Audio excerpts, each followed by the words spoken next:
తెలంగాణ రాజకీయాలు ఇప్పుడు కల్వకుంట్ల కవిత చుట్టూనే తిరుగుతున్నాయి. ఆల్రెడీ ఆమె వార్తల్లో నిలవగా తాజాగా సొంత ఆఫీస్ కూడా ప్రారంభించడంతో మరింతగా చర్చ పెరిగింది.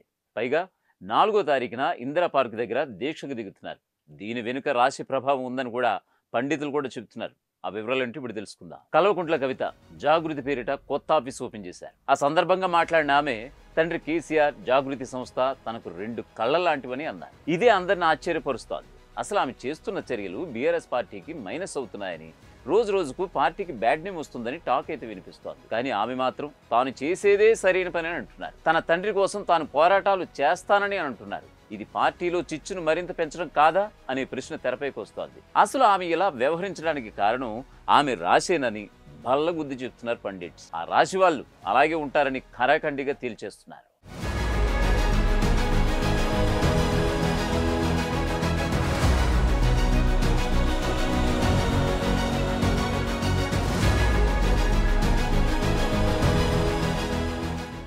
ఇంతకీ కవితది ఏ రాశి అయి ఉంటుందబ్బా అన్నదానిపై సోషల్ మీడియాలో తెగ వెతుకులాట ప్రారంభమైపోయిందట. సొంత రాజకీయ పార్టీ పెట్టేలా ఉన్న కవితది మీనరాశి. ఈ రాశిలో ఉండే ప్రత్యేక లక్షణాలు ఆమెలోనూ కనిపిస్తున్నాయని పండితులు సైతం చెబుతున్నారు. మీనరాశి వారు సాధారణంగా సానుభూతి, సృజనాత్మకత, ఆదర్శవాదం కలిగి ఉంటారు. అంటే వీరిలో విపరీతమైన భావోద్వేగాలు ఉంటాయి.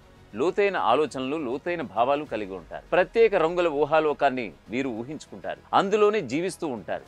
అది వారికి కలల ప్రపంచం లాంటిది. మీనరాశికి చెందిన కవిత అదే చేస్తున్నారా అనే అనుమానాలు కలుగుతున్నాయి ఇప్పుడు.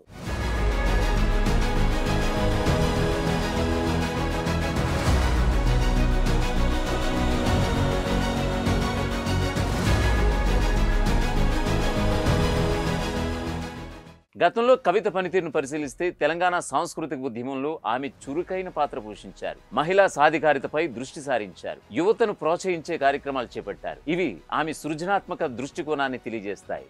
అయితే మీనరాశి వారి లోపాలలో ఒకటైన అతిగా భావోద్వేగంతో నిర్ణయాలు తీసుకోవడం కవిత నిర్ణయాల్లో ప్రస్ఫుటంగా కనిపిస్తుందనేది విమర్శకుల బలమైన వాదన.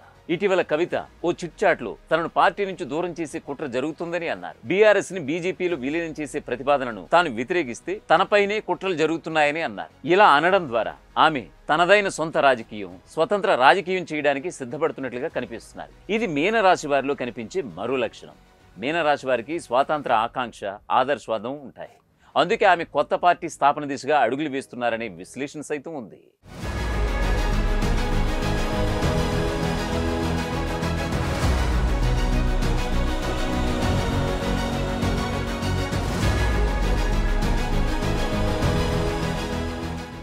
మీనరాశి వారిలో మరో రహస్య లక్షణం కూడా ఉంది. వీరు ఎవరినైనా ప్రేమించినా, అభిమానించినా ఆ పనిని 100% మనస్ఫూర్తిగా చేస్తారు. అలాంటి వీరు ఒక్కసారి ఆ వ్యక్తి పట్ల కఠినంగా మారితే వెంటనే తెగదింపులు చేసుకుంటారు. కవిత విషయంలోనే ఇది కనిపిస్తోంది. మొన్నటిదాకా ఆమె కేటీఆర్ వంటి వారితో ఎంతో అనుబంధంతో, ఆప్యాయతతో ఉన్నారు. ఇప్పుడు అలాంటి వారిపైనే కఠిన విమర్శలు చేసి తెగదింపుల దిశగా అడుగులు వేస్తున్నారు. భవిష్యత్తులో కవిత తన నాయకత్వ శైలిలో మరింత స్థిరత్వం, వ్యూహాత్మక దృష్టిని అవలంబించే అవకాశాలున్నాయని పండితులు ఇప్పటికీ చెబుతున్నారు. మీనరాశి వారి సహజమైన సానుభూతి, ప్రజలతో మమేకమయ్యే గుణం ఆమెకు కొత్త పార్టీని స్థాపించడంలో సహాయపడవచ్చు. అయితే రాజకీయంగా సవాళ్లు ఎదుర్కోవడానికి భావోద్వేగ నిర్ణయాలపై ఆమెకు నియంత్రణ అవసరం అంటున్నారు జ్యోతిష్యులు. కవిత రాజకీయ భవిష్యత్తు ఆమె వ్యూహాత్మక నిర్ణయాలు, ప్రజల మద్దతుపై ఆధారపడి ఉంటాయనేది మరో మాట.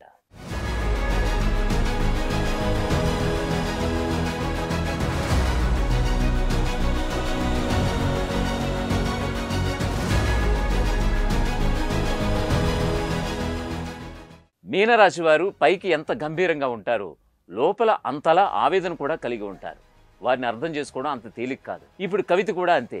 పైకి ఆమె చాలా కఠినంగా ఉంటూ తీవ్రమైన విమర్శలు చేస్తున్నారు. అదే ఆమె మనసులో ఎంతో ఆవేదన కూడా ఉంటుంది. తన సొంత వారికి తాను దూరం అవ్వాల్సి వస్తుందనే బాధ ఆమెను ఇప్పుడు తొలిచేస్తూ ఉంటుంది. అయినా సరే ఆమె వెనక్కి తగ్గరు, అస్సలు తగ్గరు.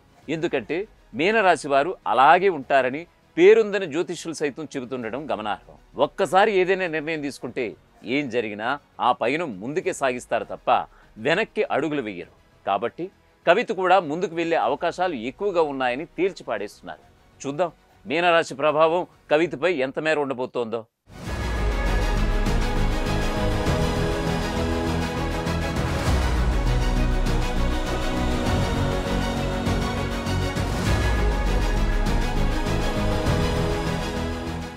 ప్రపంచంలో ఏ మూల ఏ క్షణం ఏం జరుగుతుందో వేగంగా తెలుసుకోవడానికి తొలి వెలుగు వాట్సాప్ ఛానల్ని ఫాలో చేయండి.